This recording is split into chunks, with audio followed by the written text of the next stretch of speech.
All right, assalamu alaikum everyone. How's everyone doing today? Our instructor is joining us now. Assalamualaikum. Walaikum salam. All right, assalamu alaikum. All right, you could get started, Muhammad. I think we have pretty much everybody here. MashaAllah. Assalamu alaikum, everyone. How's everyone doing? Everyone's well? Good, mashallah. Okay, first things first. Good morning, good morning, good morning. Now, to really maximize this event, to really get the most out of it, I don't want to be talking to just squares. Please and thank you, mashallah. To really maximize this, to get the most of it. Yes, Aisha, that's what I'm talking about. So you know what to do, folks. Iman, Safiya, yes, yeah, that's what I'm talking about. Safe. Let's see who else. Anybody? Iman, come on, Zaki and Safiya, please. If you could turn on your cameras, see your bright, beaming faces. Let's see. Give it a shot. Ready? All right. Well, that's it. Oh, there I am. Okay. Even I'm on the spotlight, mashallah. But first and foremost, yeah, there you go, Iman. Perfect. All right. Sweet, sweet. Again, in a short while, Sophia. Okay. You want to all right, get ready to go. But first and foremost, thank you all so much for stopping by on this beautiful Sunday morning, mashallah. Now, remind me, what's this event about? Can someone tell me what this event is about or this workshop? Somebody help me out. You can chat in the chat, or I'm from the UK, so it's a good idea. All right, so mashallah. So what's this? First of all, what's this event about? Just to make sure we're all on the same page here. What event are we in? How to make and write comics. Yes, you got it. Just to make sure everyone's in the right room and it's not like some other place. You know what I mean? Perfect. Everyone's in good shape. Now, Masha, I hear that some of you are from overseas. I mean, I'm Canadian. I'm from Canada. Just to kind of break the ice a little, where's everyone from here? Let's see, Aisha, you, Masha, you answer. Where are you from? I am from Pakistan, but I'm in Canada, so I live in Canada. You're a Canadian Pakistani or a Pakistani Canadian. Awesome. Good stuff. Mashallah. Safe. What about you, my man? I'm also from Canada. All right. Good old Canada. All right. Iman, how about you? I'm from London. London. London, Ontario or London, UK? Just No, London, UK. Yeah. UK. All right. Awesome. So that's neat. Hey, we got some overseas UK. All right. Sophia's from Canada. Great. And I think Zaki, please forgive me if I mispronounce your name. Zaki, or if you're here. The thing about Zoom, I got to tell you, you can't get, she's from, all right, Canada as well. Great. So majority are Canadian, and My Voice Canada, Sister Nargis, of course, mashallah, is from Canada too. So first and foremost, welcome, welcome, welcome everybody. So it's great that we are all acquainted, and let's get going. Let's dive into this. So let me pull up the presentation here. Now, comic writing is something very special because it's not something you hear every day, no? Let me just enable this. Here we go. First and foremost, yeah, so My Voice. Can everybody see it? Just making sure. Can somebody give me a thumbs up? If you can give me a thumbs up either. Yep, all right, great, great, great. Fantastic. So comic writing. Any comic book fans in the house? Just curious, what are some of your favorite comics out there? Yeah, say if you want to say something. Yeah, I'm really into like independent comics. I like in 2019 I went Comic Arts Festival, and it was really cool to go there and see all the different like artists that have their little booths and make their own comics, actually like self-published. Yeah, I'm into that type of stuff. All right, independent. So not mainstream. We're not talking Spider-Man. All right, so you're going underground in a way. Like that's really cool, man. Like independent. How about you, Aisha? Do you have any favorite comics? Are you a comic book fan? I've never read comics ever, so this is my Oh, first time. it is. Hey, there's a first Yeah. time for everything. Very cool. Hey, that's neat. Iman, our London guest. What do you say? What are some of your Yeah, I favorite read a comics? lot of Marvel comics. I like Spider-Man and the Avengers comics as well. Spider-Man, Avengers. Hey, hey, hey, you can't go wrong with that. Zaki and Sophia, talk to me. What are your favorite comics? Let's see, you can type it in the chat or you can unmute yourself. Let's see, get us. Uh, I don't read comics anymore, but I like graphic novels sometimes. I like graphic. All right, man, it's really cool. And I see Sophia saying, I really like independent comics as well. Very cool. So you can see my voice. Would you consider my voice to be like an independent kind of comic? It's great to see that you have this wide variety. Now, when it comes to comic writing, there's some things that you can go into it, but let me just give you the breakdown as to how we're going to proceed through this segment. This whole workshop is like 2 parts, mashallah. So the first part is the bare bones. We're trying to get into the writing part. We're trying to see how we can, every story, every movie, everything that's artistic, it all starts with a thought and idea. Typically, it goes through writing. So I'll do a quick little intro. So people who have never seen me before, we got to know who's this brother talking, right? I'll share a little bit about myself. And then I wanted to go around real quick and ask, like, why do each of you want to write? Then we go through the process of writing. And then we actually go through that process, and then we do Q&A. Does that sound good, everyone? Give me a thumbs up if that sounds good to everybody. Yes, yes, yes. Awesome. Great. So now, who is this brother talking here? My name is Mohammed Maxwell Hassan, brother Mohammed. And essentially, I like writing. I like writing a lot. And I'm actually the host of a show called Canada Today Youth Edition. Now, for me, what I find is that when it comes to writing, even if it's comic writing or other things, what it boils down to is clarity and thought.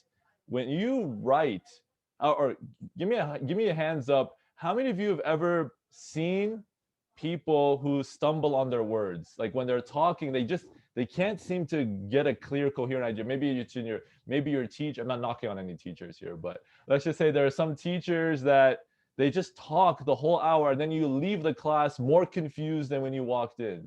Has everyone had that experience before? Where there's some people they just, So point being is that when it comes to writing, it's all about clarity. When you're clear in your thoughts, you're clear in your writing. And that's just what we want to accomplish here today with that. And if you wanted to, I have my handle here. If you wanted to follow along, Mohammed Maxwell I'm on Instagram, Twitter, and Facebook. So just to give you a heads up there, little intro about me, and we'll dive into it. So now, little round table here. There's this really cool quote which goes a little something like this: "One who finds their why can bear any how." Meaning, if you know why you're doing something, you really understand your why, then no matter what obstacles come your way, no matter what challenges show up, you can withstand it because your why is so strong. So, little quick round table here. Let's go with Iman. Why do you want to go or start this whole comic writing? What brought you here in the first place, if I may ask? Well, I guess I just find it like kind of interesting how they write the comics. I want to do it myself. All right, so you want to explore. So you found it interesting. Very cool. How about Saif? What do you say? What brings you here? Well, I'm the comic illustrator for My Voice magazine, and I work with a writer when we work on the comics. Her name's Amna. She's an amazing writer, but yeah, so I guess I'd be interested in learning, the other side of how things are done. All right, so we got an expert in that. Masha, we got somebody already in the field. Very cool with My Voice. Good stuff, Saif. So it's like you're an illustrator, is that right? Or yeah, I'm the illustrator. You're the illustrator and you want to get to know more about the writing side. Very cool. Now, I got to tell you a little disclaimer. Everyone's different when it comes to their writing. So the way how you kind of interact with your writer, there's some things that I think you can pull out of it. And I think it's great to have a new perspective on it. So very, very cool. Aisha, talk to me. What brings you here? Why do you like to write about comics? So I like illustrating things, but I somewhat struggle with story writing. So I kind of want to, get in the flow of learning that. And comics is one of the things where you can incorporate both of them really good. So that intrigued me. Very nice. So comics is like the best of both worlds, yeah? So you can illustrate, but at the same time, you can tell the story, not just some meaningless way, but you can really convey something very powerful through comics. Really cool, mashallah. Sophia, I enjoy independent comics and want to be able to make my own. Don't we all, mashallah? If you really enjoy something, how cool would it be if you see your comic on the shelf or on a website? Check it out. Look at my website. Look at what I made. How cool is that? So we got Iman, Saif, Aisha, Sophia, and where's Zaki? Talk to me, man. What brings you here? I just like drawing cool stuff, and then yeah, that's the only reason really. All right, you like drawing cool stuff. What are some things you like to draw? Is it like any particular things or just random stuff, or what do you tend to gravitate towards? I like drawing like comic panels sometimes, and I like drawing like cool fight scenes in like comic form. That's really Very cool. MashaAllah. Very nice. Very nice. Good stuff. All right, great. So now we got a little taste of why everybody is here. That's good. Okay, so let's jump right in, MashaAllah. So let's jump into it's a perfect segue into the actual writing process. So now what I want to do is want to jump right into how we can go about writing. There's so many different approaches, so many different ways. This is one way to kind of really imagine to simplify things, especially given time constraints, especially given the comic writing world. There's 3 C's that you want to know: conflict, character, and communication, right? Let me move this over here. Communicate, right? Okay, so conflict, character, and communicate. 3 C's, right?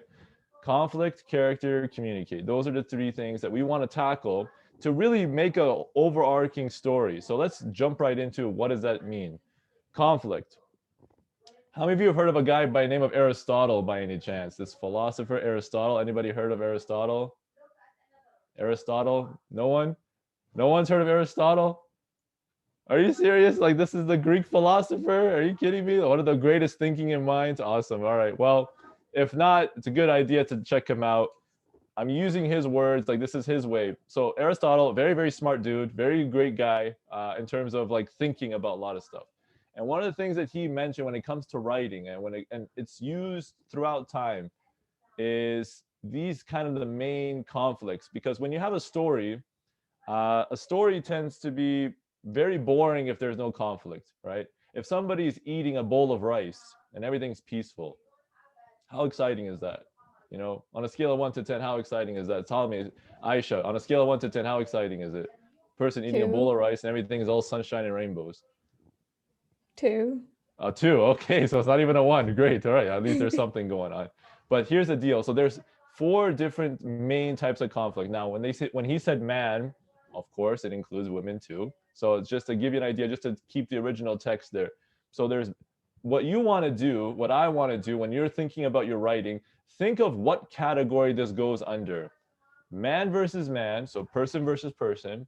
Man versus nature, so one versus, a person going after, the environment.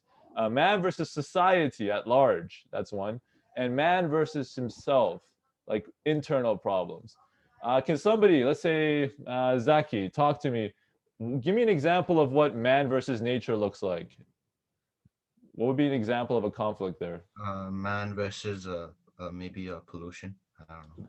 Okay, cool. How about isn't this more relevant than ever? Aren't we in the middle of something called a pandemic? Isn't there a little thing going around called the coronavirus? Doesn't this seem to be a big problem here? So that's one thing, all right? Okay, Iman, talk to me. Man versus society, or human, or whatever your preference is. What would be an example of a conflict like that? I'm not really sure about that one. Give it a try, give it a shot. There's no right or wrong answer. Just wanted to see what you're thinking. So if it's one person against society, what's an example of a conflict like that? It could just be like a political disagreement or something. Okay, principal disagreement. Wasn't there a famous holiday? Now, there was one guy that just recently, like the date, just recently, there was a guy by the name of, I don't know, Martin Luther King. Does everybody know him? Martin Luther King Jr.? Wouldn't you say he fits into this category? Trying to talk about changing the society at large, right or wrong? So, yeah. Aisha, talk to me, man versus man. What would you say is the example of that? Like between 2 people. School fight, meet me at the flagpole by 3 p.m. in the parking lot, right? Like that's an example right there. Oh my gosh, we got David Anthony in the house. I gotta tell you, David, welcome. Assalamu alaikum, my man. Oh, alaikum salam. How you guys doing? I'm doing that. So just to give you a little intro about him, he's gonna be the second part of this whole thing where he's gonna actually help you bring your drawings to life, mashallah. So great to have you aboard, David. Awesome seeing you here.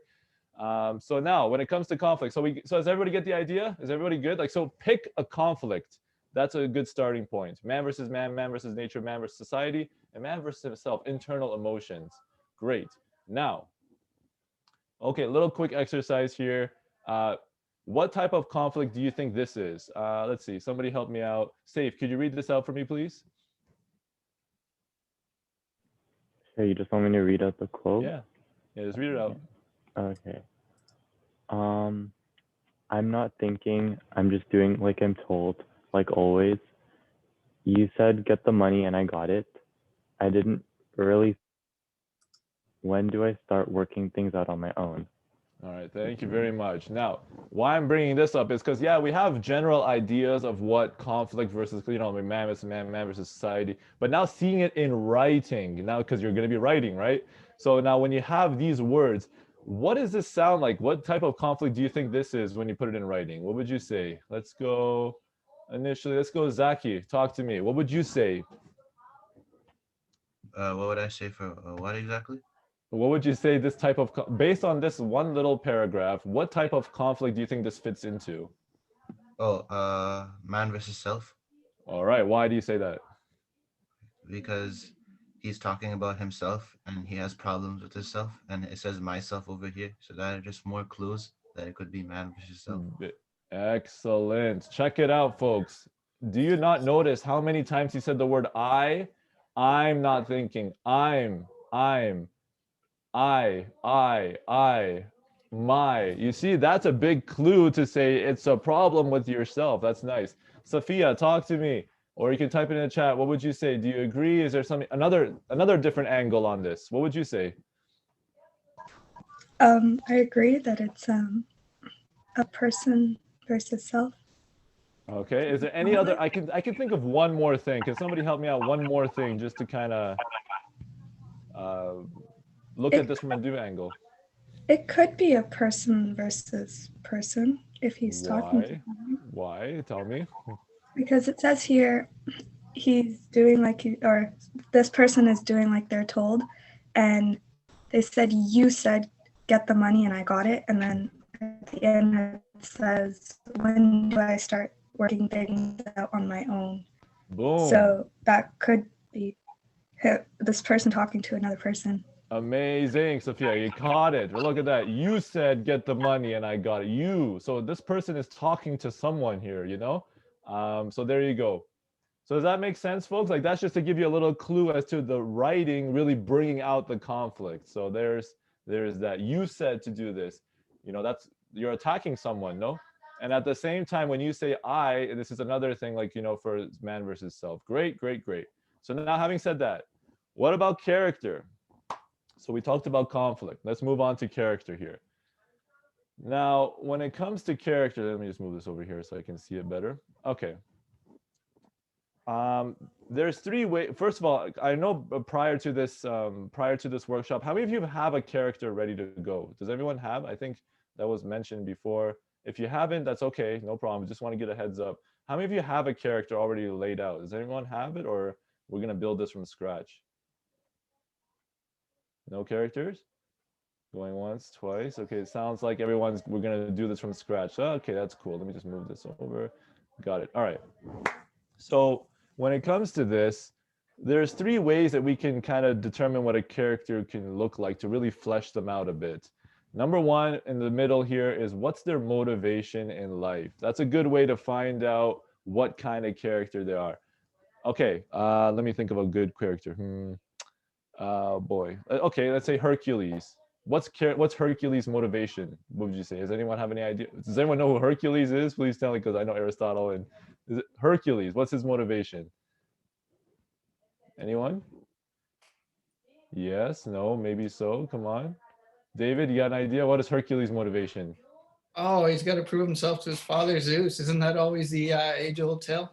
Yes, exactly. Get the golden fleece, get the ladies, save the day, flex those muscles, run around half naked. That is Hercules, my friend. Yeah, well, if you like the Disney adaptation, the song Go the Distance, it's a really motivational song for anybody who wants to study with it. I can go like Michael Bolton. All right, anyway, so his motivation is to go the distance, prove himself to everybody. How many of us have that feeling sometimes, right? So what's their motivation in life? That's one way to determine a character. Second thing as well, how do this character behave when something goes wrong? You know, it's always easy to say everything goes right and everything is smooth and mashallah, everything is great. It's easy. But when something goes wrong, that's a good way to determine what they truly are. It shows their true colors, right? When somebody goes through tragedy, it really uncovers a lot of the problems or their true character inside. So that's another way to look at it. How do they behave when something goes wrong? Do they whine? Do they scream?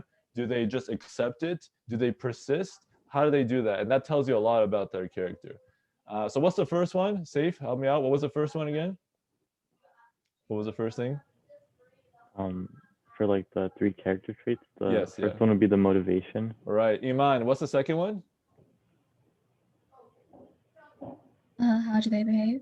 Awesome. When something goes wrong, right? So that's the key. And the last part is this. You know, one thing that we can borrow from our Christian friends is the 7 deadly sins. It's not interesting to have a character that doesn't have flaws. None of us are perfect. None of us are angels. We all have some problems and we all have some situations. We have some character flaws. And you might be saying, well, how do I know what my character flaw is? Or how do I know what my character that I'm going to be creating is flaw? Just borrow from the 7 deadly sins. It's universal. It doesn't matter what religion, it doesn't matter what culture, it doesn't matter what area of the world you're from. At some point or another, one of these 7 at least shows up. Pride, greed, lust, envy, gluttony, wrath, and sloth. For those who may not be, okay, is it clear to everyone what those 7 are? Like pride is like what? Pride is, you know, I'm boastful, here I am. Greed, you know, everything for myself, I want to just do that. Lust, I mean, this is fairly self-explanatory. Envy, like if you're just jealous or so and so, like is you know, I can't believe this, that, and gluttony. You know what gluttony is? Kind of when you overeat, you know, you just kind of indulge in excess.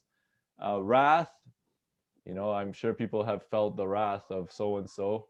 And sloth is laziness. God help us all from lazy. Even Rasul Sallallahu Alaihi Wasallam, his little saying on the side, Rasul Sallallahu Alaihi Wasallam made a hadith, he made a dua to say, protect me from laziness. It's something that Rasul Sallallahu Alaihi Wasallam said, don't make me lazy. It's not good to be lazy. So may Allah want to make us avoid laziness. So cool, is that fair? Like for a character, what's their motivation in life? How do they behave when something goes wrong? And what's the flaw from the 7 deadly sins? Don't worry if this sounds like all over the place. We're going to have it all summarized in a slide. Everyone cool? Can I move on? Give me a thumbs up if I can move on. Thumbs up, up, up, up, up, up, up. Okay, and also like with the chat, give me a nice big thumbs up there if you can. Sophia, yes, yes. All right, well, I'll take that. All right, Zaki, I got a little check mark. Okay, I like that. It's new to me. All right, great. So last but not least, before we can finally start diving into this, communication. Now, mashallah, we got David in the house, and you know, as someone who is an artist, you can imagine that with art, it's hard to separate the art from the artist. For every artist, and correct me if I'm wrong, it's like, oh, oops, let me move over here. You want to communicate a certain message, right? And you can interpret, I mean, people are free to interpret it, but sometimes the artist may have an intention of a certain thing. You know, if they draw a stick, okay, for example, all right, this stick, maybe the artist has designed it in such a way, okay, what's the message that the artist wanted to say? That's one thing, but then people can interpret it through different means because their own experiences. So having said that, what does that have to do with us? When you're starting your comic, when it comes to anything, one idea I personally like to do is I like to look at the end before the beginning. I like to go to the end. What's the end result? And one way, if it's not clear to you, it will not be clear to anyone else. So distill your core message in 10 words or less. How many words? How many words? Hold it up if you want. Like how many words? Aisha, there you go, Safe. That's what I'm talking about. Hey, it's participatory. Aisha, how many words? 11? That's it, right? Perfect. 10 words. Because if you can make it clear to you, it'll be clear to others. What are some examples of words or messages that are 10 words or less? What's it called? Don't talk to strangers. Maybe. So now I'm thinking that's my message.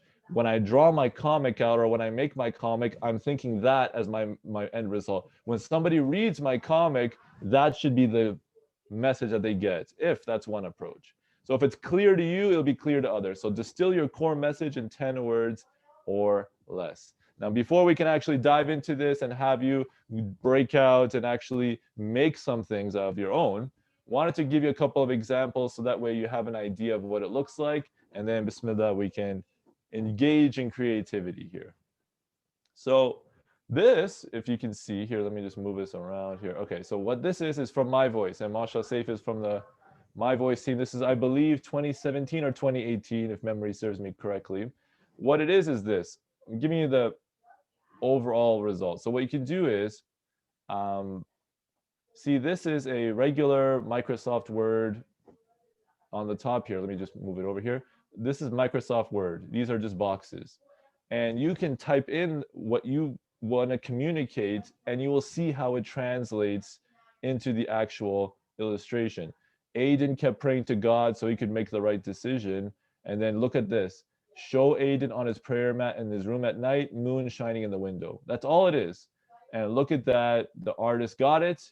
Like, Saif, how do you, if I can ask you, because Marshall, you're on the opposite side here. Like, you usually are the illustrator. When you look at this, like, what's your interpretation? How do you interpret that to when you make your own thing or translate it? How does that look? How does it look for you? Or how does it work for you?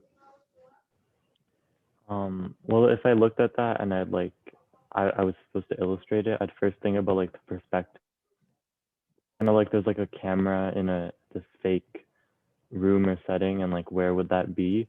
And then with like, I try to get one that would be able to fit all the elements. So like the moon and the window. So you'd have to be able to see the sky and also the floor at the same time. So like figuring that out, and then I basically just start the composition and draw everything in. Very cool, Masha. Very cool insight. So there you go. So so on our end as the writers, we want to be able to give just enough information. It's a sweet spot, right? You have to give just enough information that they get what you're doing, but you need to have enough leeway so that the artist can interpret it. You see that like you mentioned, like the camera, like you can imagine an imaginary camera going on in his head. See, Aiden kept praying to God. Did the artist say, and again, assuming that this is a continuity, this is something where the characters are already known and established, so you know what it is, kept praying to God so he can make the right decision, show Aiden on the prayer mat at night. That's that, right? So then you can see it. But the right decision is not the easiest. Angry faced Alex. All right, angry. Okay, look at that. So did they say, oh, eyes are or eyebrows are furrowed? And you can be more specific like that. That's the other cool thing. Specificity is a big deal too. So, well, when you say something like, scowling or some foam in the mouth or something, like, it really brings that picture to life. So the more specific you are, the better it is. Aiden is walking behind her. Alex slams the door in his face. So you can see it. So that I'm just giving you this little example here to show that when you have your writing, you can see how it can actually translate to that. Two more things, then we'll jump right in. So when it comes to comic writing, less is more. When you read this, you see how much text is here. Not that much, right? Somebody, let's ask Iman, if I can curious. Just curious, what does this comic mean to you? Just when you look at this one thing, what is the message here, in your opinion, when you interpret this? I guess like how you can carry a lot of like heavy things on your back, but it's easier if you just let it all go. Oh yeah, so the song Frozen, I think, from Let It Go, I think is a big deal, right? Like, so it really is all about letting go of your past. Point I'm breaking is that you don't need so much text to explain it. Look at the subtext. Look at the things that aren't. Look at the guy's eyes. Look at the dirtiness of the past. Look at how it's stitched on. Look at this guy's, the little boy's curious. Why don't you just leave your past behind? You're carrying all this load. Isn't it like too heavy for you? Aisha, do you have any one last interpretation of this? What do you say? It kind of looks like a baggage of past. Like it keeps on building up as you move forward. So Right. that's kind of what it's representing. Very cool. Very cool. Exactly. Last but not least, Good old Charlie Brown. If everyone's familiar with this comics, this is a great way to illustrate the conflict. Remember the conflict conversation we were talking about? Look at this. Well, what are you doing here? Already we got a fight going on. Look at poor little Charlie Brown here. And then look at that. Go on home. We don't want you around here. Who asked you to come by in the first place? Nobody. Go on home. Look at that. This guy, he's caught in the middle. You can see even the text. You see how big and bold and like vicious it is. And then what happens? How does Charlie? So remember, going back to the character, how does Charlie Brown? You tell me, how does Charlie Brown deal with things that go wrong? Somebody help me out here. When something goes wrong, what does Charlie Brown do? His thoughts are all like confused and jumbled up. So then the artist drew like scribbles. That's what he's basically feeling and thinking. And then Doesn't and go then ahead. looking towards the ground. So that made him. So then the reader can see that he's sad and stuff. So yeah. You see how much just in that one slide right here, you see how much he doesn't say a word, but you can see so much. This guy just randomly coming in. Oh my gosh, what's happening? And then how he deals when something going wrong. He walks away. He doesn't fight. He doesn't punch them or anything like that. But you can see his character. And then it's a strange thing about Charlie Brown. You almost never see him laugh. That tells you about their character too.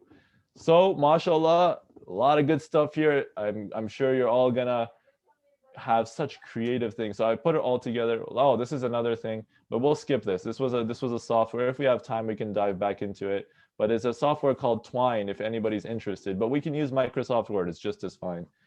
This is for those writers who want to you can make a game out of writing. So it's a little fun way. I can talk to you later on if you want. This is something extra. It's called Twine. It's free, but we're going to go with Microsoft Word for the purposes of this workshop.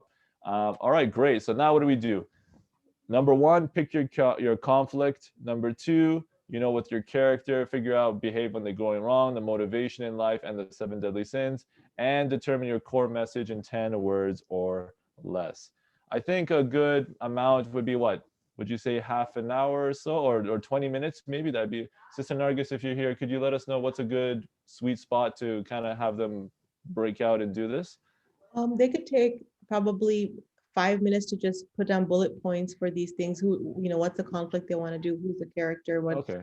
the 7 deadly sin? Come back and then share it maybe, and then go back in and develop it another 15 minutes.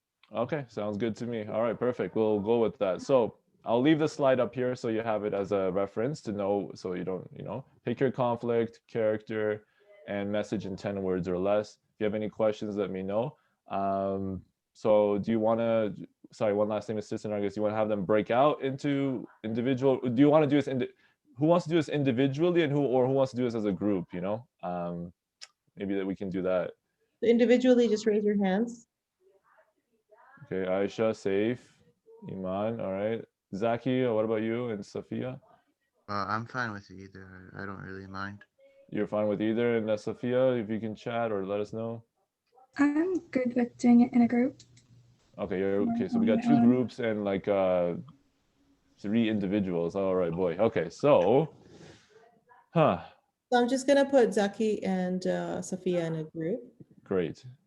And the others are separate. So I'll just put the rest of you in a group as well, and you can work individually, just in case you have you want to share something with each other, you can. Yeah, bounce ideas off each other. So fair enough. At this point, just write down bullet point, answer the question. What's the conflict? What's the character? What's the message? Boom. And then we'll see how it goes, and we'll just have fun, and then we'll take that and use maybe one example and actually materialize it. Sounds good to me, mashallah. So have fun. If you have any questions, let me know. All right.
Okay, mashallah. I think everyone's showtime. How's everyone doing? So we got Saif, David, Sophia, Iman, Aisha, Zaki. All right, fantastic. All right. Talk to me, folks. Everyone's in good shape. I'm sure you have some. Again, it was a very short time, but hey, you can get a lot done in a short time, believe you me. So let's see. All right. Let's go. I don't know. Let's have some fun. Aisha, you there? Aisha, come on. Talk to us. Okay, share some things, please. Conflict, character, message in 10 words or less. Okay, so I went with the conflict, man versus society, and how the character behaves in terms of like, or the motivation. I couldn't get the motivation yet because I'm still thinking about it. Sure. But the behavior of the character is that she becomes very overwhelmed about the opinions whenever she hears too many opinions from the society. Okay, very cool. Seven Deadly Sins, anyone? Which one did you pick, if any? What's the character flaw from her? Do you have? If not, that's cool. I mean, you got to that behavior. Do you have a core message in 10 words or less as well? You asking me? Yeah, actually. Oh, There's 3 parts, yeah. I went with the phrase push through as much as you can. There you go. Very nice. Very cool. Awesome. So in that short amount of time, you got like, so what was it? Man versus society. She Mhm. gets overwhelmed and push through wherever you can. All right. Well, that's going to be interesting to see how that comic Does turns out. jealousy counts as 7 Yeah. deadly sins? Envy. Yeah, that works. So she's very jealous. Oh boy. Okay. Oh boy. All right. So this is a recipe. All right. Okay. Thank you, Sister Aisha. Great stuff. Let's go with Safe. I know, Masha, you're the illustrator, but this time you're the writer. The pen is in your hands. So talk to me. What's your conflict, character, and message? So I picked man versus self for my conflict, and I went with something simple. So it's about just a person who, this would take place like during the pandemic. So right now, in a like large city like New York, and I guess A, they're feeling isolated, and B, they're feeling anxious about going out to do simple things like get groceries. And that's like the main issue is their internal conflict with like, I guess, anxiety surrounding the entire issue. And then the character, I guess, just their intention is just to be content with themselves. They're just a simple person. And when things go wrong, they often probably just get like lazy or, depressed, and they walk away from whatever work they're doing, and it's hard for them to focus on anything or to get anything done when things go wrong for them. And I think their sin or their like flaw would be envy as well, and that just manifests itself in them not being content with themselves, and they often look for it in other people or trying to see or to look at other people and see what they have. And the message would be something along the lines of like you're never alone, or people are often going through similar issues such as yourself, and that would like be the character realizing that the world doesn't revolve around them. Other people are going through similar issues. Mashallah, man. Look at that. Very fleshed out. I think as you're saying this, I can picture so many people who are going through this exact same thing. So with the core message in 10 words saying that you're not alone. That's a very powerful message, man, especially with so many people that are cooped up in their apartments, in their homes, in their rooms, and they're just zoom all the time, or online, and it becomes problematic. Very cool, man. Very nice. It's very introspective. That's nice to hear. Let's go with a couple more. Iman, are you there? I know our London friend is, I'm sure she's beaming with a lot of creativity here. Iman, are you there? Yes. Yeah. So my one isn't that. It's not that creative. It's quite simple. Oh, come It's on, just, Iman. All right, hey, come on. Let me pause right here for actually, let me give a quick, if I may. Like, whenever somebody says like they want to downplay themselves, man, bright, like, shine yourself like brightly for all of us. You know what I mean? Like, it's amazing to see that you may think that it's not, it's just simple, it's whatever, but no, you gotta get in there and just say whatever it is. So go for it, Iman. I'm sure it's something. Let's go. So I picked Man versus Man, and so like the character has to like gain this like power to be able to fight the other man, and they become overconfident, and the deadly sin is pride. And I haven't really worked out message in 10 words yet. Okay. That's the basic. Well, so far, Iman, what I can tell you is that this is the most action-packed one yet. I mean, like people fighting and fists throwing. Like, I mean, come on. This is Marvel written all over it. I can see where the Marvel influence comes in, no? So you got a lot of good stuff there. I'm sure it's going to turn out spectacular with it. So now, Zaki, Sophia, talk to me. Let's go Zaki Yeah. first. Okay, so I came up with this whole story. So basically, it takes place in like 1862. Okay, and Holy cow. Okay, you got it. Yeah. 1860. All right, go ahead. Yeah, go ahead. there's like the samurai, okay, and he's like on the ship, and then all of a sudden it gets hit, and then it crashes, and then he floats up ashore, and then he lands in this mysterious land, and then he finds out that this mysterious land he landed up on was 1862 America. So the samurai is in America, and he's like adjusting to all this new culture, and he has to try to make it back home, and he's trying to save up enough money to buy a boat so he can like go back and stuff. But then he faces a lot of troubles because like there's like a completely different world, a completely different culture, and he's like trying to adjust and trying to make it back home. And then there's so many opportunities where he can go back home, but then he ends up like being selfless and helping other people instead. So like this person, and he's like very ambitious. He like really wants to get home, but like his major flaw is that he's like too selfless. He keeps on helping other people and he's never helping himself, and he doesn't know where to find the balance. And there's like all these bounty hunters coming after him, and he's like cutting people down. I already drew the comic. It's pretty cool. Holy cow, mashallah, man. Samurais, 1862. You got it all figured out. Look at that. That's really, I can't imagine how this is gonna manifest itself. And you already drew it. You said, look at that. You got it all worked out. Great, great stuff. What would you say is the core message, though? I'm curious. Like, what would you say is the core message in 10 words or less? I guess you have to do something for I don't know, you always have to help other people and help yourself too. So yeah, I guess. Okay. You got to help yourself to help others. Look at that. That's a pretty intense, man. That's pretty good. It's so many people, they think about the other, they think about I got to help other, but they neglect themselves. And that's also pretty bad, like, you know, in terms of a bad balance. You want to help yourself so that you can help others. Very cool, mashallah. Samurais, my goodness. So in 1862. And cowboys. He fights a bunch of cowboys too because he's in 1862 America. Okay. Do you play video games by any chance? I'm curious. Yeah. Do you know? Okay, so it sounds like you're influenced by like Red Dead Redemption and Ghost of Tsushima.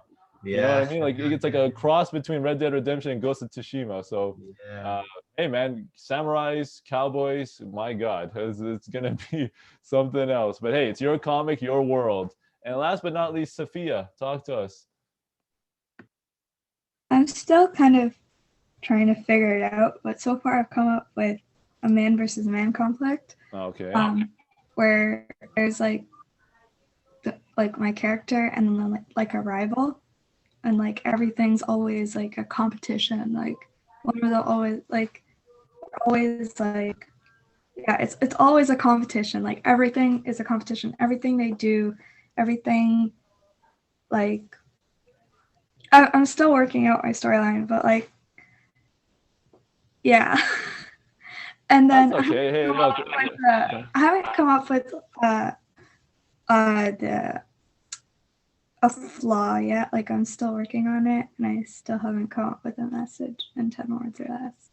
Oh, that's okay. I'm sure once you get started, it is what it is. I'll tell you that when it comes to competitive people, man, sometimes they can get very annoying. I don't know about you. Like when someone's always like, who can eat the salad the fastest? Who can like race outside to get like those kind of folks, like where everything is just competitive. Boy, but I'm sure you can come up with something spectacular. Don't worry. Once you start writing it out, it'll come clear to you. Now, look, again, I want to be very abundantly clear and crystal clear for all of us. We're not making the next Spider-Man here. We're not making the next Superman here. We're not making the next Batman here. We're not making all of this stuff. We're not making a blockbuster film right now in this moment.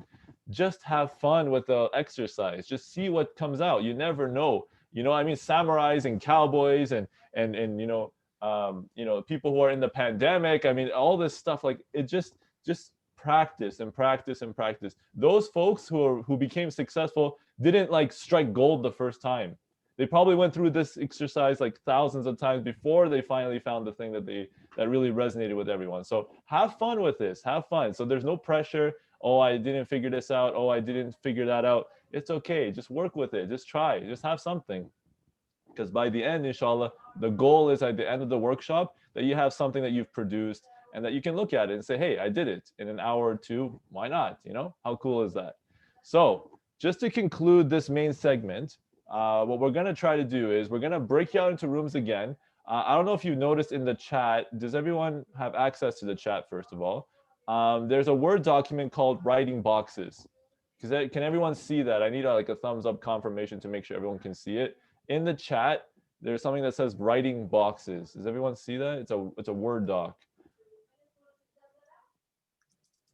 Everyone see it? Oh, Aisha, you don't? Thumbs down. No, you can't see it? Yeah, no, maybe so. Like, okay, well, there's supposed to be let's see. Sister Nargis is, let's see, can you maybe kindly resend it one more time to see if anyone, yes, please, thank you. So how about now? Can everybody see it? Yeah, it's there now. Awesome. Okay, now you can see it. Everybody got it. So all it is very simple. It's just 9 boxes. That's it. That's nothing extravagant. What we're gonna do this time is we're gonna break out into rooms again, and the goal is just 9 boxes. Just try to fill in those 9 boxes with description. Try to make a quick little story, or the beginning of a story, or it could be a middle of a story, or it could be just random things. You know, mashallah, Zaki, you already have it all played out. You know what I mean? Like the samurai, he just transported to 1862, and he's doing all this amazing stuff. You only got 9 boxes, so maybe you can focus on the beginning. Try not to cram everything in one because you want to have what you can. But the goal for this time, what we want to do is we had all the groundwork, right? What we did is we picked the conflict. You have an idea of the character, and you have an idea of the core message that you want to send, you want to convey. So now what we're going to do is we're going to take this information and we're going to try to transfer it into those boxes. So let me go back again. 1 second here. Let's go back. All right. Remember these? Remember this? So this is what we're trying to accomplish here. We're trying to just make some boxes and have some descriptions so that when we communicate it to the illustrator, and we can have Saif actually right here, Masha is great. And we got David here as well, who can maybe critique a little for once we have the opportunity to look at it and say, you know what, this is not giving me enough information, or you know what, this is way too much information, or you know what, I need this as that. We can come up with that together. So is it clear, everyone? What we're going to do is download that. Oh, Sophia, you still don't see the document? Writing boxes? No. Are you on your phone or on desktop or computer or laptop, Sophia? That might make a difference, maybe. I'm on a Chromebook. Okay, so you should be able to see it. Sister Nargis, okay, she resent it again. Alhamdulillah. Thank you, Sister Nargis, for the support. Can you see it now? I don't see it either. And I'm also on Chromebook.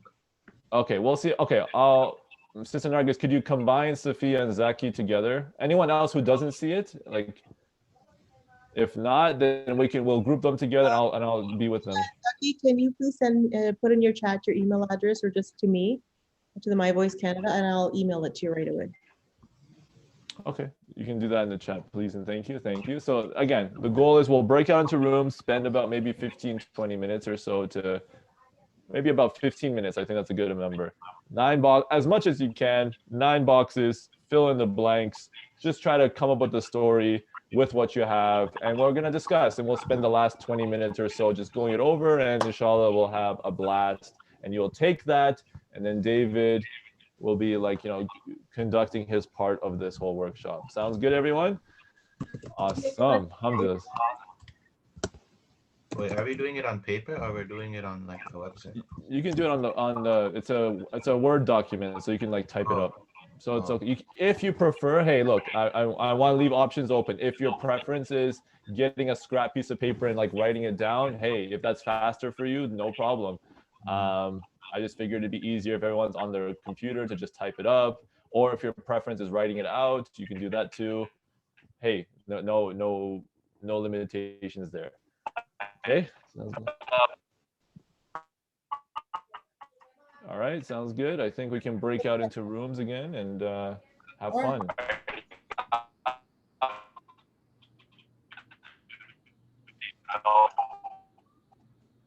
Okay, hold on.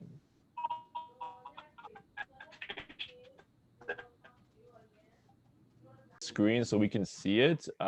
Did you type it up or did you write it out safe or Yes, you can I share. just- can you share? You have the ability to share the screen? Okay, maybe I should stop sharing. There we go. Okay, if you can try sharing your screen. Yes. Okay, great. Okay. Let me share.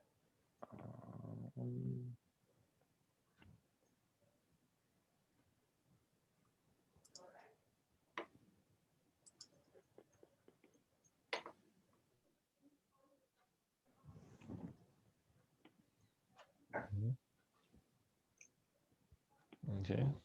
Okay, let me know if you can see it. Yep, you can see it well. Awesome. Okay, so I didn't put too much detail into my like script, and there's one thing I'm missing is like the actual dialogue. That's fine. It's fine. Let's see what you got, man. Yeah, so all I have right now is like basically a description of what's happening in each panel. So it starts off with the character looking down at their phone and they're like leaving their apartment, putting on their mask.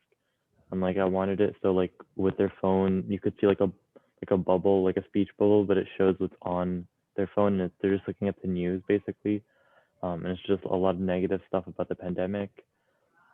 And then it's like a shot of them walking to the grocery store.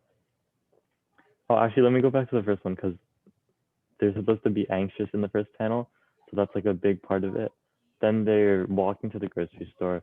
They enter the grocery store, and as they're going to the door, the first thing they notice is, a mother there with her child, and that like mother's having like a difficulty trying to calm down their child. And then the next panel is them. They like turn to the other side, and they see another person who's on the phone with someone, learning that someone in their life passed away. And then basically it just keeps on going, and in each panel they basically interact with a different person Yeah. and see what. Well, they don't really see what they're going through, but they try to get a sense of it based on how they look or whatever actions they're making. And then at the end, they just go home and basically collapse on their bed. And there'd be some sort of dialogue there. And then it closes with them calling their family and friends in some sort of like square box of them summarizing about like being grateful and understanding that people are going through different, Awesome. and being grateful and stuff like that. Very cool, Safe. I gotta tell you, very like round of applause, man, for you like to put. Hey, wait, keep it up there. I gotta. Oh, you want me to comment a keep couple- it? Yeah, just a Okay. couple of things. So again, Marshall, you let loose. I think one thing that this perspective of yours is like because you're looking at this from an illustrator's perspective, so you kind of Yeah. already. I can see you're talking very like even through your writing, it's very image focused. So it's like they leave the store, they're looking at. So you are looking at things from a picture's perspective and then translating it into words. Which is really cool because I think a lot of people they go the other way sometimes. They look at the words and then they kind of manipulate. So that's number one. That's really cool. Number two, what I would offer as just ways to kind of make it a bit smoother in terms of the way to communicate. One thing that works, I find, is that when it comes to actions, italicize certain. I know, again, this is just italicizing certain actions. For example, character looking down at their phone, showing a negative. One small thing in the writing world, like italics are a great way to demonstrate that there's an action taking place without some sort of dialogue. You even see this in script writing too. So use italics a lot. That's one thing. Another thing I would kindly recommend is, for instance, you know, in the fourth box where it says they turn their head sharply, Yeah. I would, for me personally, I would argue to specify who's they. Is they like a character? Is it the mother? Is it the child? I'm not quite sure what they refers to. So the more specific you are, the better you're going to be in terms of that. Aside from that, in terms of right at the get-go, that's what I would offer. So italics, specific, like really, the more specific you are, the clear. If you see like a really clear picture in your head, the more specific language you use, and you really want this particular image, the more specific the language, the better you're gonna be. So that's what I would offer right at the get-go, mashallah. But good stuff, Safe. Good stuff, man. I can see it already. You see a scene already right here. So it's fantastic. Can't wait to see how this, if you show, if this materializes and you want to continue with it, I think it'll turn out awesome. Good stuff, man. I'll go on to Zaki. I think you wanted to, let me, hold on. Whoa. Everyone's here? I'll go next, actually. Can you give me just Yeah, one more? All right, let me see. Wait, let me move over here. Okay, whoa. I was kind of blacked out there for a second. Let's see. Anyone else want to give it a shot real quick? If you don't want to necessarily share your thing, does anyone have any questions about what through that process that you want answered? If you don't want to go through the boxes, was there any troubles or anything that you found that you're like, I think I need a little bit of guidance on this? Is there anyone with that? Yes, no, yeah, Aisha, go ahead. I have Yeah. a question. Yeah, go ahead. So I had a revelation when I was writing through my points. My conflict changed from self to society, from like man to self. Does that happen often? Oh yes. Oh yes, indeed. That's for sure. When you write, it's always, I would say it's rare to stick with your original thoughts. When you're writing it, see, that's the thing, right? What did I say in the beginning? It's like writing and clarity and thought go hand in hand. So Masha, see, when you started, you thought of something, you're like, you know what, man versus, what was it, man? What was the first one you were thinking of? Was it man versus man? Society. Oh, versus society. Then you're like, you know what? No, as you start writing it out, you're like, this actually would fit better with the self, you see? So Yeah. very cool. Embrace it. I would say not to, stick with what your original things have. Let it be organic and be natural. Awesome stuff, Aisha. No worries there. You'll be very, I'll leave it at that. Awesome stuff. So Sophia, I see a hand going like this. I don't know if that's a wave, something going on. What's up? I was wondering where you look for your inspiration, or where you get your inspiration from. Good question. Where do I get inspired from? Holy cow. Well, I will say you may have heard of this phrase, which is write what you know. Have you heard of this before? Like, write what you know. So your own personal experiences are a great way to get inspiration. I'm sure if you've seen, if you watch movies, if you read books, if you can get inspiration from truly anywhere. What I would say, if you ask me, like, how do you know what story to tell? One way I would look at it is, I don't know about you, and maybe this is different for everyone, but for me, sometimes if there's something nagging in my brain or that keeps coming back again and again in different ways, for instance, have you ever tried to remember the name of a movie or a song or something like that, and you're like, what was the name of that thing? And you're like washing the dishes and you still keep thinking about it. Like, you ever had that experience before? Yeah, and you just can't remember. You just can't remember. You're like, what's the name of my teacher in second grade? Oh man, it's like, it's at the tip of my tongue. You know that nagging feeling? It just keeps doing it. There are some stories like that.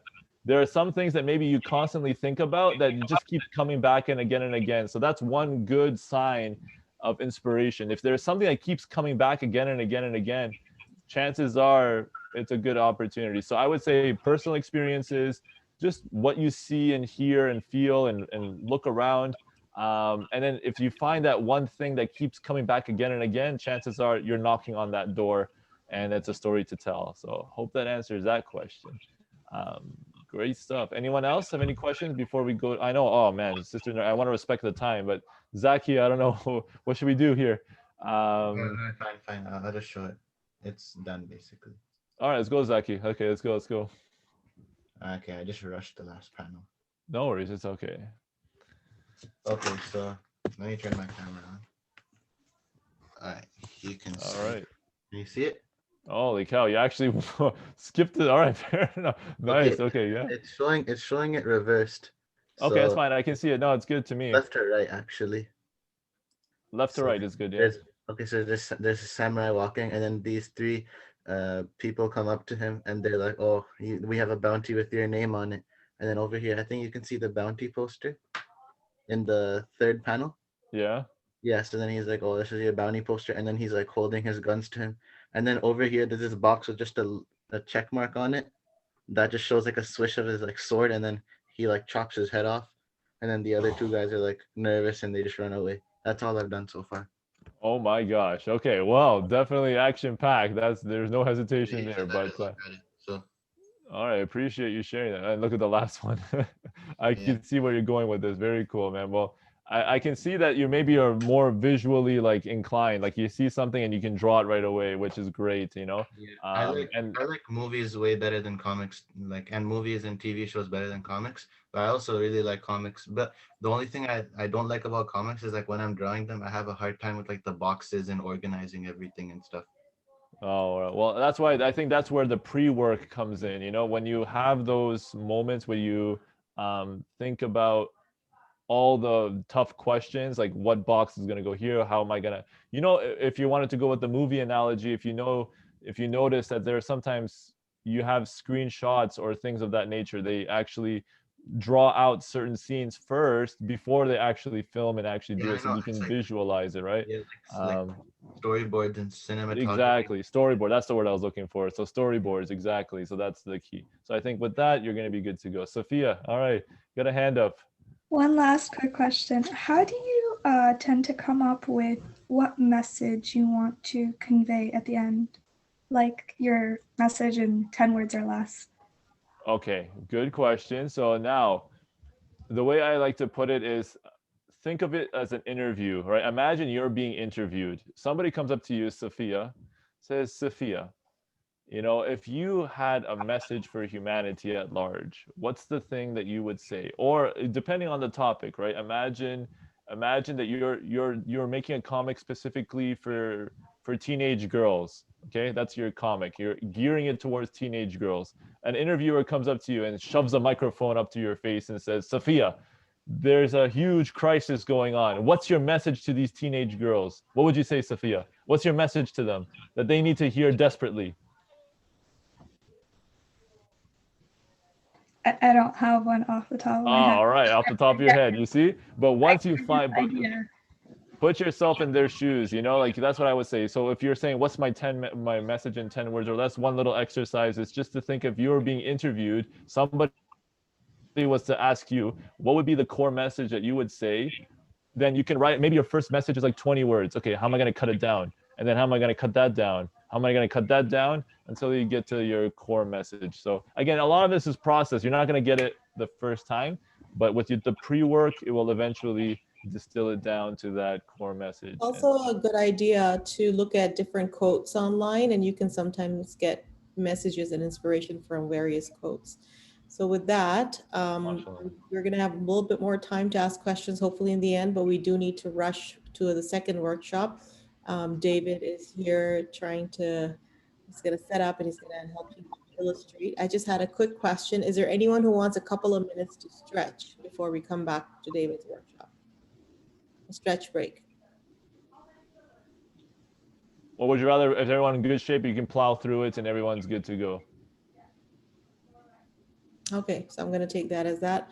So thank you so much, Mohammed, for a great workshop.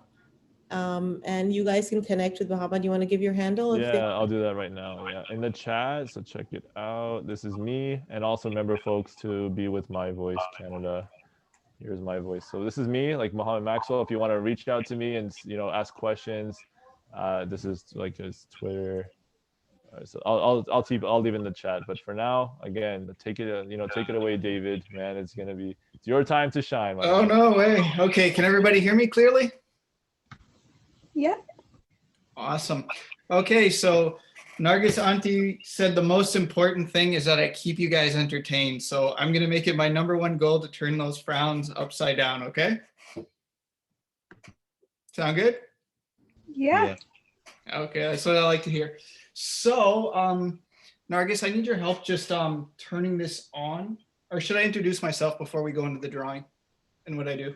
Yeah, you can introduce yourself first. Okay, so I'm an illustrator by profession, guys. So I've done comic books, cartoons, animations, things like that.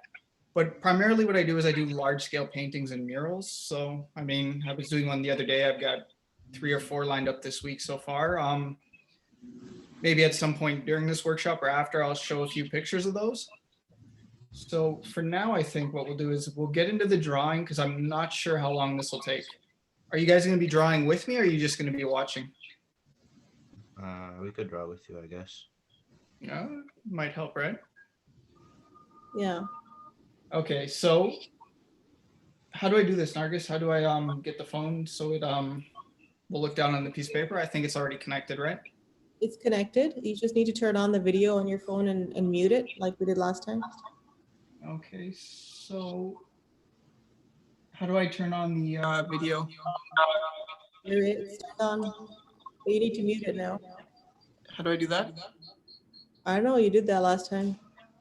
Yeah, that's good. Okay. So can you guys see this or do I need to turn something else on? Yeah, they can see it. Okay.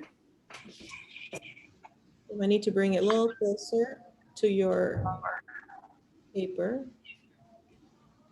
Oh. How's that?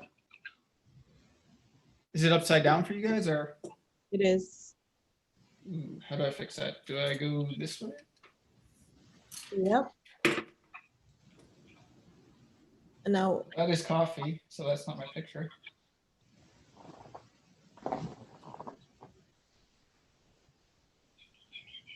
Is that good? Yes. And feel free to unmute yourselves, guys. You just need to let him know if you're not able to see or what's going on. We can Okay, see so guys, I'm going to use ink in here. I have my sketch here, as you can see, which I've drawn in pencil. And then I've got 3 little watercolor brushes. I find these work best for this. And what kind of ink is that? Can you explain? What kind of ink? It is Black India ink. Okay. So what'll happen is I like to ink it before I scan it into the computer to clean it up and color it. And the inking does just that. It really helps those lines pop out, keeps them clean, and then once it's dry, I can erase the pencil marks. And I'll show you a little trick in Photoshop, which will help increase the contrast of your lines once you scan it in. So guys, feel free to ask any questions as I do this. I will try and talk, but I'll try and concentrate at the same time. So we'll see how that works. And I would suggest that the characters that you just did with Muhammad, maybe think about that story in characters and imagine, like, start drawing those faces. So David, maybe some pointers on how they can start and what they should look for when they're drawing their characters.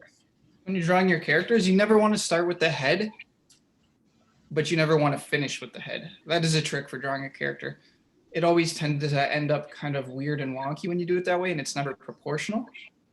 And you always want to do your best to have good reference. It's always best to draw from life, but that's not always possible. So sometimes you have to use pictures. So you can pull up pictures from the internet. You can use magazines if they fit.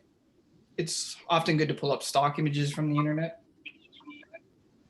They tend to have good poses and good posture. So I will start here. Can everybody see this? Yep. I will start with the face. So this is my character. He is super cool, or as I like to think. We can't see the drawing. Can you see? No, we can't see the drawing. You can't see the paper at all, Zuki?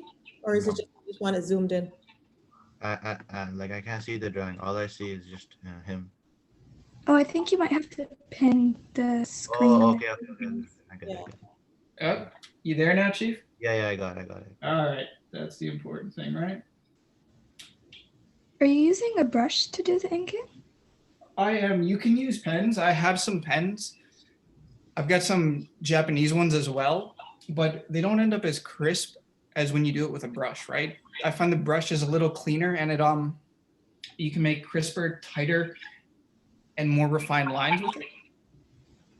Whereas sometimes the flow of the ink, or at least in my experience, maybe I just don't do it right, it ends up kind of choppy with the markers. It might also be the type of paper you're using, right? I'm just using regular printer paper. Oh, okay, cool. So you can also experiment with the types of paper you use. You can use watercolor paper. When you use construction paper, there's a variety of papers you can find at the art store, right? So David, Yeah. you're thinking everybody knows how to draw already, but maybe they don't. Is there somebody who doesn't know how to draw at all?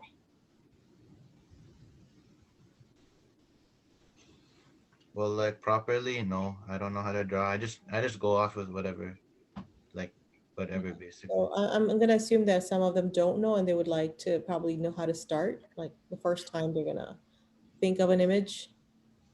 Because you already got the image down there, right? So how do Well, you- if you'd like me to break it down for you real quick, I mean, I could do this.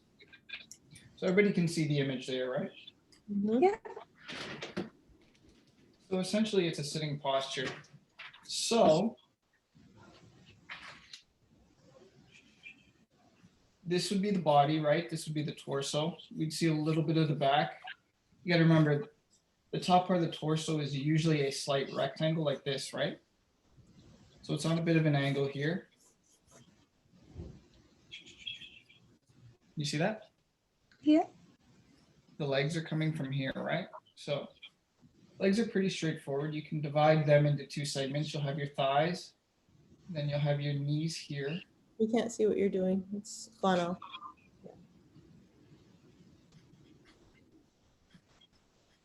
So we're getting cut off a little bit here. So we're only really seeing the thighs. Now the head is going to be here. Your head is generally, can you see this? Yeah. It's an oval shape. Now what I like to do is I like to divide the head, right? It makes it easier for me. So right here is kind of the side of your face. There's a cutoff point right about here where the plane shifts. Do you know what I mean? Like this is the front of your face and then to here is the side, right? We can put our line where our eyes will be. Below that, we'll have our nose, and then we'll have our mouth, right? Your ear, when you're looking at your face straight on, the top of your ear usually lines up with around your eyebrows, and the bottom will end up somewhere within the middle or the bottom of your nose. Now, this always depends on the person and the shape of their face, right? But on average, your ear would be somewhere around here. Now, your arm. The arm would be here, and the arm, like the legs, can be divided into two segments. You'll have your upper arm, and then you'll have your forearm. And then at the end of that, you will have your hand. So the hand itself can be divided very simply, right? We have, okay, let me make sure you can see this. The palm of your hand, which can be considered a square-like object. Where your thumb is right here, you can add in a little triangle. Then you just add in a little flick for your thumb until you fill it in. And then we have 4 fingers, right? So 1, 2, 3, 4.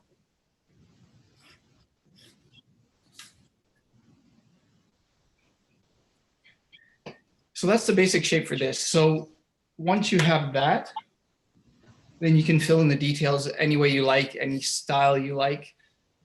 And I think what it is you want to do a very rough gist with pencil. You might want to add in a bit of shading depending on where the light's coming from. So if the light is coming from here, then we'll get shade down this way, right?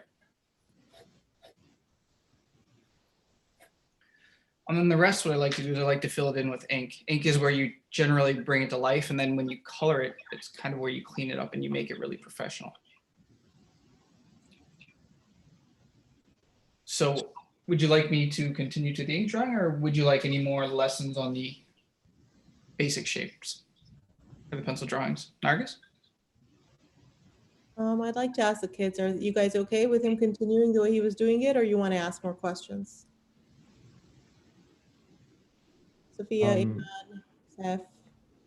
Yeah, I'm curious to hear about how you shade more, and like how you, when you're sketching it, like how you know which areas you want to make darker. And I know I think you use like, it's not cross hatching, it's like cross hatching, but yeah, I'm just curious more about like your shading techniques.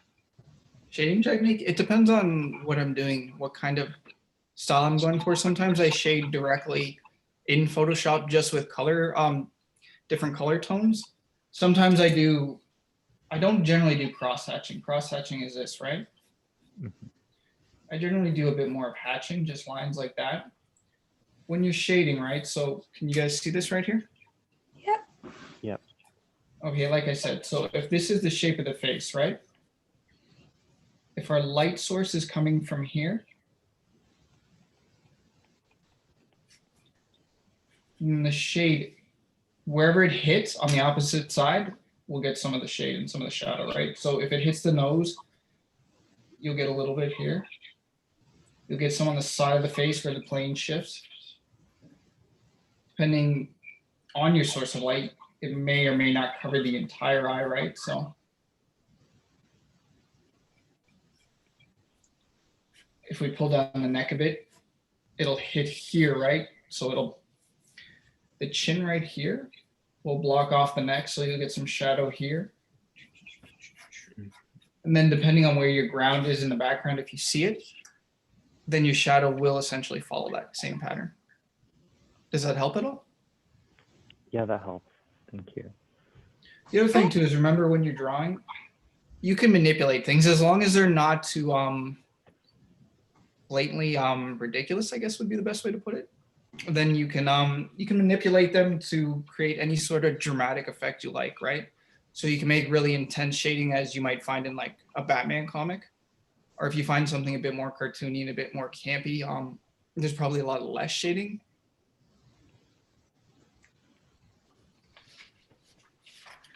So is there anything else you guys are curious about before we get into the inking? Yeah, I have a question about your drawing. When you're drawing, you broke down like proportions kind of like drawing the person. Do you have like any suggestions on where or how you learn to kind of be able to come up with that? Or like in like I took art in grade 9. I'm in grade 10 and they teach you like different rules. So there's like different rules. There's like the golden rule. There's like the rule of thirds for different drawing techniques. Do you follow any particular technique? Like, you know what? You learn as an artist that you have your own rules and things that work best for you. You find there's certain ways you'll do things the majority of the time, but sometimes if you're trying to draw something that doesn't work, you have other ways that you'll resort to get that done. There aren't any specific rules, specifically in high school, because it's not like your art teachers aren't how would I explain this? They're a bit different than the college instructors, right? Like when you take a university or college program, it's a bit more advanced. So I'd lean toward those rules, but you'll still develop your own. One I follow is it changes with every person, but generally when you're looking at the scale of your hand, a hand is usually it's equal to like a person's face, right? So if I go like that, it's a general guideline you can follow. Body is different because some people have longer legs, they have shorter torsos, maybe someone's fatter, maybe someone's more muscular. That's kind of a bit harder to differentiate. Maybe they have bigger feet, right? Right. How do you break down that proportion, I guess? Like, what do you mean? Like I guess maybe it comes with practice, maybe. But yeah, everything comes with lots of practice. Down, like when you're drawing, you have like the person's head, their torso, their legs, their arms, and like when you draw that, like when you were drawing it before, you had it already like almost as if you could see it. Like, not quite following. Can you? Okay. I'll come back to it. No. It's okay. Try one more time. I'm sure we'll get it, and I can help you. I guess when you're drawing, like how do you picture what you're drawing before you put it on the paper? Or how do you put it on the paper? Well, I just go with it, but I usually have reference. So I usually pull up a picture. Some things I've done so many times I can do them for mine, but I always find your best artwork will be when you have really good reference. So when I do a large painting, I find the highest quality pictures that I'm going to use as reference. I print them on usually an 8x11 or 8x14 piece of paper, and then I'll tape them as close to where I'm going to paint as possible. And you're constantly looking at them. You're not turning your head too far left, too far right, and you can work with what you want to do right there. So if you're looking at something, I mean, try pulling up a picture on your laptop and then using that as your reference. And then you can look at your piece of paper, you can start drawing from that, and then you'll look at your laptop to the picture you're using and just go back and forth and see if that helps. All right. Or you could try with some like a household object at some point, right? Like I have this on my desk, so sometimes I draw this, right? It's only like a foot in front of me. Right. So it's right there. I have a question. Pardon me? I have a question. What's up? Yeah, how do you draw legs? That's the hardest part for me to draw personally. Okay, there's a trick to legs, right? Legs are actually, if we look at them from the side, you guys can see this. So say this is kind of like your pelvis from the side, right? Legs are a bit of an S shape. So your thighs kind of come like this. Then your knees hit here, and the back where your calves will kind of bend like this. So it's not a very definitive S, but it's a slight S curve, right? And then at the bottom, you'll have your feet. And I often, when you're just trying to simplify it before you fill it in, I tend to use triangular shapes for feet, or at least from the side, right? From the front, it might be a little bit different, maybe something like that or something, right? Oh, there, see that? What does that triangular shape mean? I don't understand. This one is your foot. Okay. All right. The rest of you guys catch that? Yeah. Yeah. And then you can fill in your toes, right? But that is a front view. From the side, I would do it more like that. One thing you can do is I have these sometimes if the reference I'm using doesn't work out and I need no, you can see this, right? Yeah. And then you can kind of articulate them. They don't stand too well on their own, but it can kind of help you if the reference you're using is a bit shoddy, right? So there's a female one in here somewhere, and then there's some little ones, right? Do you know what a webtoon is? Nope. A webtoon, like those online comics, they're not really drawn for, they're just like made for fun. They're not really drawn with like the detail, and they look like very like made, and like it's not like really professional. There's like no anatomy or anything. It's just like kind of like different, just like a simple head, like almost like stick figures. You get what I mean? You mean like memes? The kind of, but they're like a little bit more detailed. Oh, yeah, I think I have a vague idea. Why? What's up? Yeah. So, how would you make like backgrounds, and how would you make them even more detailed, but keeping that same cartoon style? Like, how do you draw cartoons, but like in a detailed, nice way? Easiest way to draw cartoons is to actually learn how to draw realistic first, and then to kind of expand on that. What you do is you take it and you elaborate on it, right? So whatever you want to do, if you want to make a big head, you want to make a goofy body, but if you understand how to draw first, it makes everything a lot easier. At least that's the way I was taught. So. All right. Yeah. I have a question. What's up? Okay, so this may be like a bit confusing, but is it possible if you can go over some basic shapes of how to plot down each part first before, refining it? Sure.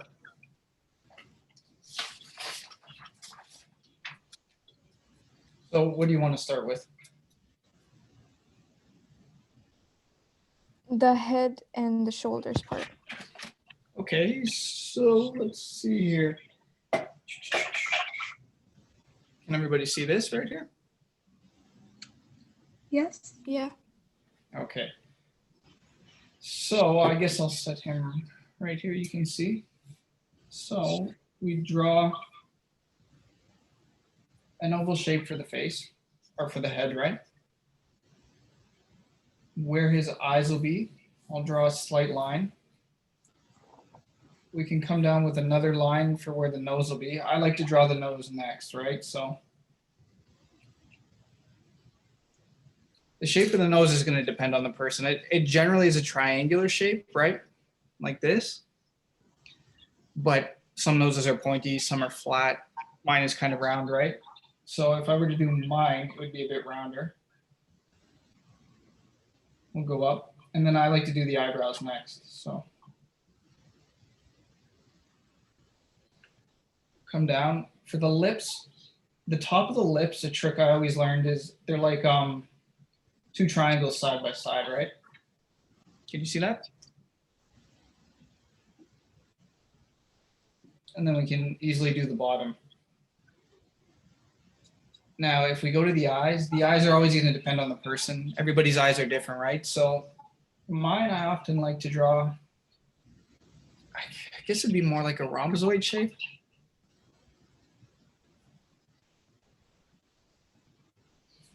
And then from here, you can come in, you know, if you have cheekbones, you want to show, square off the chin a bit. Like I said, you had the ears, so the top will be in line with roughly the top of the eyebrows, the bottom with the nose. Now the neck is going to depend too, because you have skinnier necks, you have thicker necks, right? So an average neck probably should come in about this much. Now, if you see here, you have muscles, neck muscles that connect right here. I guess they connect to your top of the chest.